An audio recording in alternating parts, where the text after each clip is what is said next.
প্রিয়াঙ্কার গায়ে হলুদে জল সইতে যাওয়ার যে নিয়ম কানুন থাকে সেইগুলো তখন করা হচ্ছিল। তারপরে বরের বাড়ি থেকে হলুদ নিয়ে অলরেডি চলেও এসেছিল, তখনও সবাই একটু নাচানাচি করে নিচ্ছিল।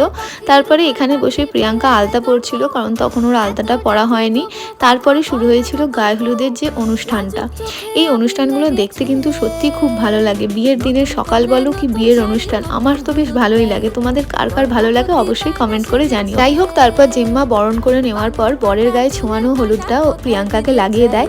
এতক্ষণ মেয়ের মুখ গোমড়া আছে, যেই হলুদ লাগানো হবে এরপরে ওর হাসিটা দেখবে। দেখেছো ওর হাসিটা? সত্যি বলতে এই মুহূর্তটা কিন্তু প্রতিটা মেয়ের জীবনেই খুব স্পেশাল হয়। একটু টেনশন হয়তো কাজ করে ঠিকই, কিন্তু তারপর অটোমেটিক কিন্তু হাসি মজা করে দিনটা কেটে যায়। তারপরে সবাই মিলে এখানে ওকে গায়ে হলুদ লাগিয়ে দিচ্ছিল।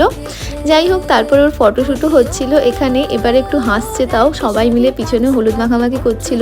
আর এই মুহূর্তটা যখন দাদা হলুদ মাখাচ্ছিল, এটা ইমোশনাল আর মেমোরেবলও বটে। নেক্সট পার্টে দেখা হচ্ছে, টাটা।